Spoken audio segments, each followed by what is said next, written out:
Hello guys, welcome back to Trading for Beginners, and in this video I am going to talk about how can you change your display name on Bitget. So without any further ado, let's dive right into this exciting video. Now in order to change your display name, you just simply have to open your Bitget application. And after opening the Bitget application, you will get to see this dotted icon into the top left corner. Tap into that icon, and after tapping into there, you will get your profile in this section. Just simply select your profile, and after going into your profile, you will get to see your display name.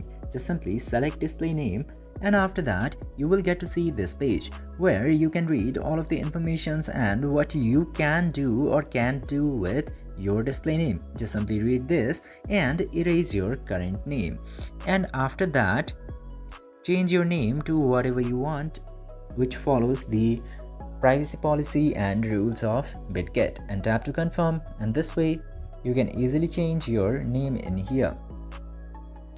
I hope this video was informative for you. If yes, don't forget to like, share and subscribe to the channel to never miss another update. Thank you for watching this video.